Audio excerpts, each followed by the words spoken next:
ఓం నమః శివాయ. ఓం నమో నారాయణాయ. ఓం శ్రీ స్వర్ణాకర్షణ కాళభైరవాయ నమో నమః. ఓం నరదృష్టి నివారణ సంచిత కర్మ ప్రారబ్ధ కర్మ ఆగమిక కర్మ దగ్ధ నివారణ తులాభార కాళభైరవాయ నమో నమః.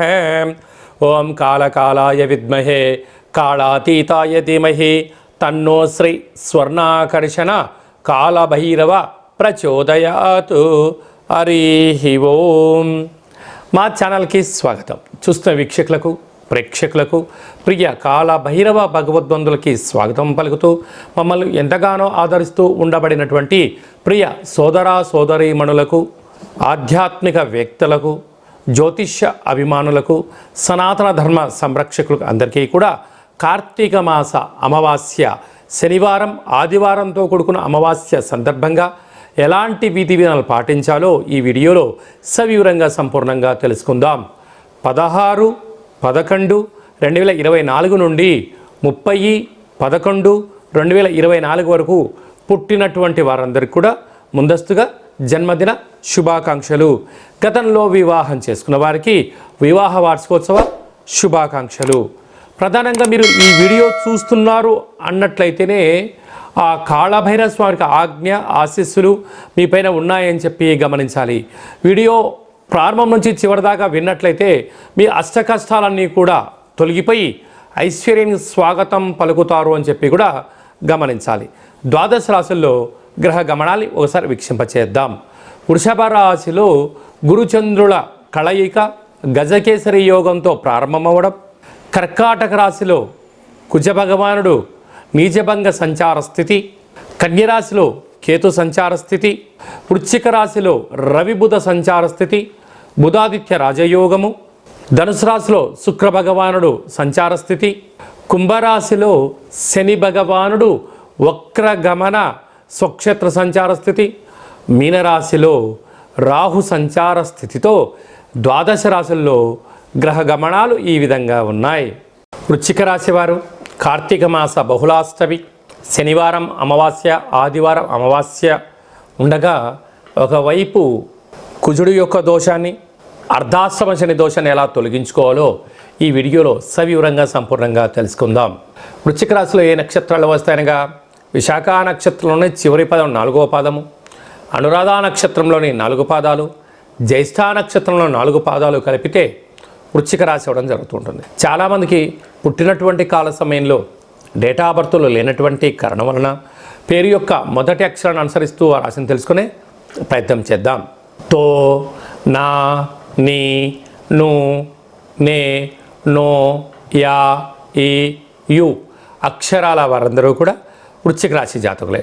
వృశ్చిక రాశి యొక్క అధిపతి కుజ భగవానుడు.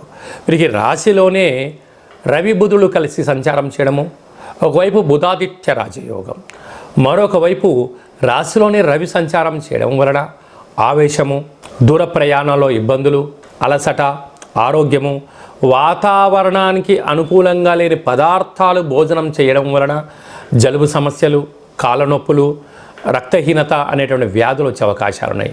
వీలైనంత వరకు ఇలాంటి తలనొప్పి, అనారోగ్యము, సీజనల్గా వచ్చే వ్యాధులు వీళ్ళని వెంటాడే పరిస్థితి ఉంటుంది. కనుక ఇలాంటి కాల సమయంలోనే సూర్య నమస్కారం, సూర్య ఆసనాలు, వీలైనంత వరకు అర్ఘ్యాన్ని వదిలేయడం వలన సంపూర్ణ సూర్య భగవాన్ యొక్క ఆశీస్సులు కలిగి డి విటమిన్ శక్తి కలిగి బుద్ధి, జ్ఞానము, దేహము, ఆరోగ్య పరిస్థితి ఉండడానికి చాలా అవకాశం ఉంటుందని చెప్పి గమనించాలి. ప్రభుత్వ ఉద్యోగ ప్రయత్నం చేసేవారు పరీక్షలకు సిద్ధమవ్వడం, ఉద్యోగ ప్రయత్నంలో గట్టి ప్రయత్నం చేయడము, అలాగే మంచి సక్సెస్ అయిన వారి యొక్క సలహాలు సూచనలు పాటించడం వలన మీకు కూడా అలాంటి యోగం కలుగుతుందని చెప్పి గమనించాలి. 2వ స్థానంలో శుక్రుడు సంచారం చేయడం వలన వస్తువులు అంటే ల్యాప్టాప్లు, ఫోన్లు, బంగారు ఆభరణాలు, నూతన వస్త్రాలు, క్రయాలు, విక్రయాలు అంటే నూతన వస్తు లాభం ఈ వృశ్చిక రాశి వారికి ఉందని చెప్పి గమనించాలి. అర్ధాష్టమ శని యొక్క ప్రభావం కారణం వలన చిన్న విషయాలకు ఆందోళన, ఎవరో ఏదో అంటున్నారని, లేకుంటే భ్రమలో జీవనాన్ని పొందడమో, లేకుంటే అభద్రతాభావంగా ఉండే పరిస్థితి అధికంగా ఉంటుంది. వీలైనంత వరకు ధర్మంగా ఉండండి, ఆరోగ్యాన్ని కాపాడుకోండి, నోటిని జాగ్రత్తగా పెట్టుకోండి, అప్పులు ఇచ్చి పుచ్చుకునే వ్యవహారంలో ఎంతో జాగ్రత్తము. కనుక మీ జన్మ నక్షత్రం రోజున పూర్ణిమ, అష్టమి, అమావాస్య తిథుల యందున దూర వాయు జల ప్రయాణాలు పెట్టుకోవద్దు. జలగండం పొంచి ఉంది, తస్మాత్ జాగ్రత్త. సంతాన స్థానంలో రాహు ఉండడం వలన అటు తల్లిదండ్రులతో ఈ కలిగిన సంతానంతో వీలైనంత వరకు మృదు స్వభావమైనటువంటి చర్చనే పెట్టుకోండి. ఆవేశపడదు అనొద్దు. దీనివల్ల అనర్థం కలిగి కుటుంబానికి దూరమయ్యే పరిస్థితి చాలా అధికంగా ఉంటుందని చెప్పి గమనించాలి. సప్తమంలో గురుచంద్రుల సంచార స్థితి ఉండడం వలన నూతనమైన ఉద్యోగాలు, చదువులు, educations, part time, full time job చేసేటువంటి వారికి ఏకాగ్రత, సత్ప్రవర్తన వలన కొత్త కొత్త విషయాలు ఎప్పుడైతే మీరు నేర్చుకుంటారో ఉన్నత ప్రమోషన్స్ మీ సొంతం అవుతాయని చెప్పి గమనించాలి. భాగ్యస్థానంలో కుజుడు ఉన్నాడు. కుజుడు నీచబడడం వలన దయచేసి ప్రేమ వివాహాలకు దూరంగా ఉండండి. వీలైనంత వరకు ఎతి వాళ్ళు ఏదో చెప్తున్నారని చెప్పి భ్రమలోకి వెళ్ళారా వివాహమైన దంపతులు, భార్యాభర్తల మధ్యలో, ప్రేమికుల మధ్యలో మూడో వ్యక్తులు దూరి మీ యొక్క పచ్చటి యొక్క స్నేహాన్ని, బంధుత్వాన్ని ఇబ్బంది పెట్టే పరిస్థితి ఉంటుంది. కనుక వీలైనంత వరకు రహస్య సమయాలకు, రహస్య చర్చలకు, లావాదేవీలకు ఇది సరైన సమయం కాదు అని చెప్పి గమనించాలి. ఇలాంటి కాల సమయంలో ఎరుపు రంగు క్లాత్ పైన గోధుమలను, అలా నవధాన్యాలను, శక్తి కలిగితే, శక్తి లేదు కందులను ఉంచి ప్రమిదను ఏర్పాటు చేసి వెన్నను వేసి దీపాన్ని వెలిగించి భగవంతుడికి యథాశక్తిగా పూజ చేసుకొని దానం, జలం, పక్షులకు దానం చేయడం వలన గ్రహదోషము తొలగి యోగము మీ సొంతం అవుతుందని చెప్పి గమనించాలి. ముఖ్యమైనటువంటి పండగల గురించి, తిథుల గురించి సవివరంగా, సంపూర్ణంగా, క్లుప్తంగా తెలుసుకుందాం. 23వ తారీఖున కార్తీక మాస బహుళ అష్టమి శనివారం రోజు సందర్భంగా కాళభైరవ స్వామివారి యొక్క స్వర్ణాకర్షణ, కాళభైరవ స్వామివారి యొక్క ఆశీస్సుల కోసం కుష్మాండ దీపము, పూజ, దానము, సునకపు మహారాజు గారికి, పక్షులకు, పక్షిరాజు అయినటువంటి కాకిరాజ వారికి ఆహారాన్ని దానం చేయడం వలన శని దోషాలు, మృత్యు దోషాలు, అపమృత్యు దోషాలు తొలగిపోతాయని చెప్పి గమనించగలగాలి. 29వ తారీఖున మనకు మాస శివరాత్రి, 30వ తారీఖున శనివారము, అలాగే డిసెంబర్ 1వ తారీఖున ఆదివారం అమావాస్య. అంటే మాసాంతము, అంటే కార్తీక మాస పాడ్యం నుండి చివరి వరకు అందరికీ దీపం పెట్టడం కానీ, అభిషేకం చేసుకోవడం కానీ, సాలగ్రామ దానం చేయడం కానీ, దీపదానం చేయలేని పరిస్థితి కొందరికి ఉన్నప్పుడు ఈ అమావాస్య రోజున మనం చేసేటువంటి పూజ, యజ్ఞము, యాగము, అభిషేకము, దానము, మంత్ర స్మరణ వలన అద్భుతమైన యోగం కలుగుతుంది అని చెప్పి గమనించాలి. అందులో శనివారంతో కూడుకున్న అమావాస్య, ఆదివారం అమావాస్యతో కూడుకున్నటువంటి అమావాస్య, అందులో కార్తీక అమావాస్య అవ్వడం వలన మనం ఏం చేసా, ఏం చేయకపోయినా ఏం చేయగలగాలి అన్నట్లయితే ఇంటినల్లా శుద్ధి పెట్టుకొని, ఇంటికి మామిడాకులు, కొబ్బరాకులు అలంకరించుకొని, బిల్వదళాన్ని తీసుకువచ్చి ఇంట్లో మహాదేవుడికి మట్టితో చేసిన శివలింగానికి కానీ, ఇసుకతో చేసిన శివలింగానికి కానీ, విభూతితో చేసిన శివలింగానికి అభిషేకం చేసుకోవడము మనకు అదృష్టాన్ని, ఐశ్వర్యాన్ని కలిగిస్తుంటుంది. అనగా ఈ అమావాస్యను పోలి అమావాస్య అంటారు. అనగా మనకు ఒక 30-40 ఏళ్ళ కిందట ప్రతి ఇంట్లో కూడా పశువులు ఉండేటువంటివి, అనగా ఆవులు, బర్రెలు ఉండేటువంటి వంటిది.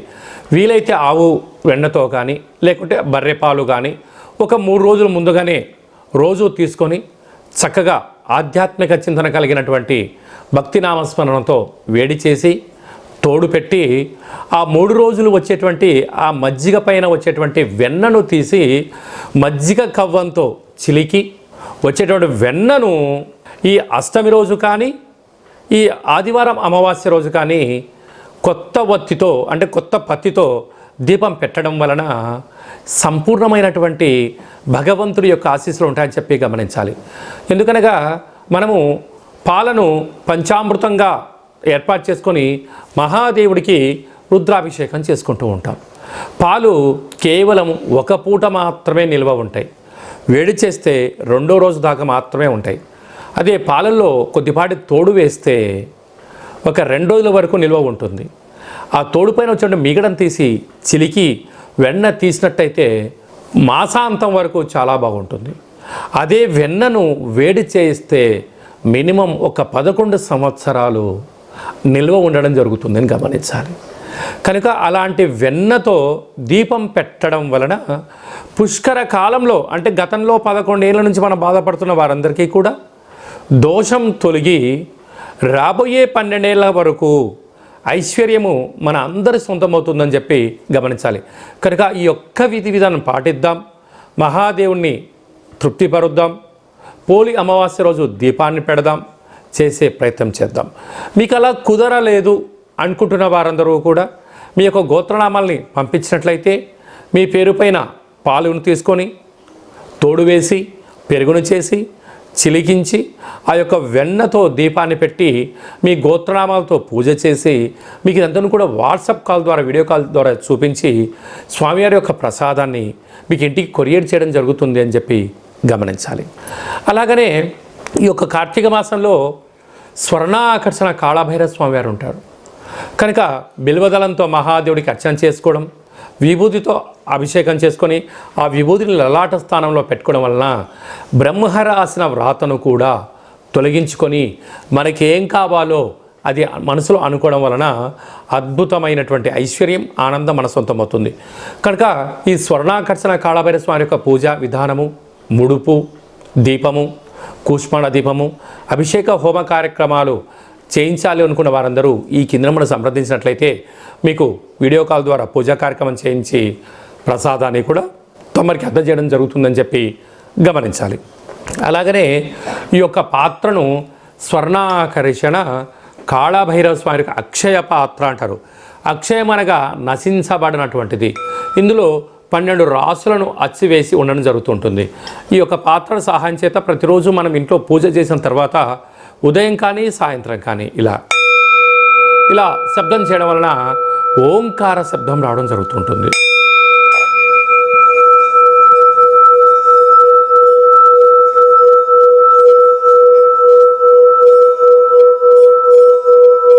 ఈ ఒక ఓంకార శబ్దం రావడం వలన ఇంట్లో ఉండబడినటువంటి జ్యేష్ఠాదేవి బయటికి వెళ్ళిపోవడం, గ్రామంలో, రాష్ట్రంలో, దేశంలో సంచరించేటువంటి మహాలక్ష్మీదేవి అమ్మవారు గళ్ళు గళ్ళుమంటూ మన ఇంటికి రావడం జరుగుతుంటుంది. ఈ అక్షయ పాత్ర, ఓ కాళభైరవ స్వామి యొక్క పిరమిడు, డాలరు, కంకణము, ఒక 20 రకాల వస్తువులతో దిష్టి తీయించి మీకోసం ప్రత్యేకంగా పూజ చేయించి ఈ పూజా కార్యక్రమంతో కూడా వాట్సాప్ కాల్ ద్వారా మీకు వీడియో కాల్ చేయించి కొరియర్ ద్వారా తమకి అందజేయడం జరుగుతుంది. కనుక మనమందరం కూడా ఇంట్లో కాళభైరవ స్వామిని స్మరిద్దాం, అక్షయపాత్ర ఉంచుకుందాం, అష్ట కష్టాలకు స్వస్తి పలుకుదాం, అష్ట ఐశ్వర్యకి స్వాగతం పలుకుదాం. సకల దుష్టగ్రహాలు, నరదృష్టి, సకల కర్మ దోష నివారణ కలుగుతుందని చెప్పి గమనిద్దాం. స్వామివారి యొక్క అక్షయపాత్రను ఇంట్లో ఉంచుకుందాం. ఇంకా మనం విజయం సాధించగలగాలి అన్నట్లయితే అప్పు చేసైనా ఉప్పు తెచ్చుకొని భోజనం చేయమన్నారు. కానీ ఇప్పుడు ప్రస్తుత కాలమాన ప్రకారంగా అనేక రకాలుగా మనం అయోడిన్ ఉప్పని, శుద్ధి కలిగిన ఉప్పని చేస్తూ ఉంటాం. సైంధవ లవణం అంటే అదే ఇంగ్లీష్కి వచ్చే లోపల హిమాలయన్ పింక్ రాక్ సాల్ట్ అంటారు. ఈ రాక్ సాల్ట్ను, ఈ ఉప్పును దీపంగా ఏర్పాటు చేసుకొని ఆ దీపం అంటే ఒక టెంపరేచర్లో వేడి చేసి ఆ ఉప్పును గాలిలో కలపడం వలన ఇంట్లో ఆక్సిజన్ లెవెల్స్ పెరగడం, అంటే ఇప్పుడు అసలే మనకు చలికాలం కూడా ప్రారంభమవుతుంది కనుక ప్రధానంగా జలుబు సమస్య తగ్గడం, నెగిటివిటీ లేకుండా ఉండడం, అంటే 4 వైపుల పైన 30 అడుగుల మేరకు నెగిటివిటీ మన ఇంట్లోకి రాకుండా ఆపడం, ప్రశాంతమైన వాతావరణం కలిగి ఉండడం, అదే కాకుండా మనం ఏదైతే అనుకుంటామో దాన్ని విజయ సాధనకు ఉండబడిన ఆటంకాలు, అడ్డంకులు తొలగిపోతాయని చెప్పి గమనించాలి. పిల్లల చదువులు, అభివృద్ధి, ఉద్యోగము, వివాహము, సంతానము మనం ఏదైతే అనుకుంటున్నామో ఆ యొక్క ఉప్పు దీపపు కాంతి యొక్క ఆశీస్సుల వల్ల మనకు అద్భుతంగా జీవనం కలుగుతుందని చెప్పి గమనించాలి. కానీ మనం అందరము కూడా ఈ కాళభైరవ స్వామి యొక్క సైంధవ లవణ ఉప్పు దీపాన్ని ఇంట్లో పెట్టుకుందాం, కష్టాలను తొలగించుకుందాం, ఐశ్వర్యకి స్వాగతం పలుకుతామని చెప్పి గమనించాలి. అలాగే మీ వ్యక్తిగత జాతకం తెలుసుకోవాలనుకుంటున్నారా? మీ పేరు, పుట్టినటువంటి తేదీ, నెల, సంవత్సరం, సమయం రాసి మీరు వాట్సాప్లో పంపించగలిగినట్లయితే 100 సంవత్సరాల జాతకాన్ని వ్రాసి పంపించి మీరు పుట్టినప్పుడు గ్రహ గమనాలు ఎలా ఉన్నాయి, ప్రస్తుతం ఎలా ఉంటున్నాయి, రాబోయే కాలం ఎలా ఉంటున్నాయో తెలియజేయడం జరుగుతుందని చెప్పి గమనించాలి. చాలామందికి పుట్టినటువంటి కాల సమయంలో డేటా బర్త్లు లేనటువంటి వారికి మీ పేరు యొక్క మొదటి అక్షరాన్ని అనుసరిస్తూ రాశిని తెలియచేస్తూ గవ్వల ద్వారా అనగా రమణ శాస్త్రం ద్వారా భూత భవిష్యత్ వర్తమానాన్ని తెలియజేయడం జరుగుతుందని చెప్పి గమనించాలి.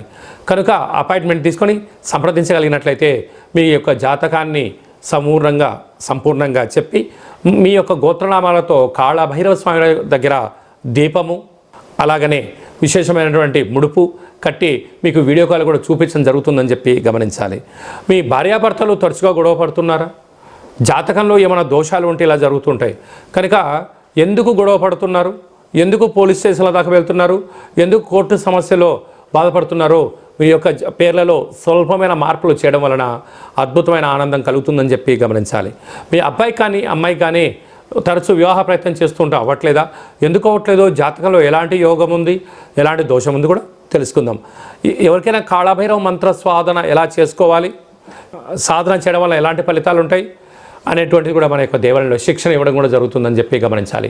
అందరిపైనను శ్రీ స్వర్ణాకర్షణ కాళభైరవ స్వామి కాశీలు ఉండాలని కోరుకుంటూ ఆశీర్వచనం.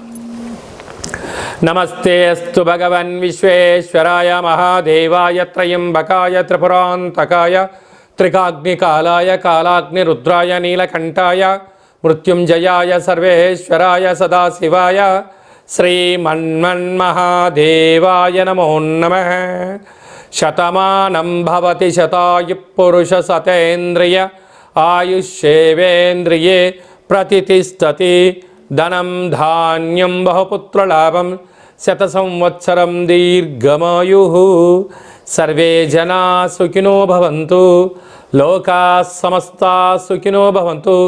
సర్వం శ్రీ స్వర్ణాకర్షణ కాళభైరవ దేవతార్పణమస్తు. హరి ఓం. ఈ వీడియో మీకు నచ్చినట్టయితే ఒక చిన్న లైక్ చేయండి, షేర్ చేయండి. మీరు ఎవరి క్షేమాన్ని కోరుకుంటున్నారో, మీ క్షేమాన్ని ఎవరైతే కోరుకుంటున్నారో వారందరికీ కూడా కాళభైరవ స్వామి వారి యొక్క ఆశీస్సులు కలగాలని కోరుకుంటూ ఫార్వర్డ్ చేసి హిందూ ధర్మాన్ని కాపాడండి, భగవంతుడి యొక్క ఆశీస్సులు పొందండి.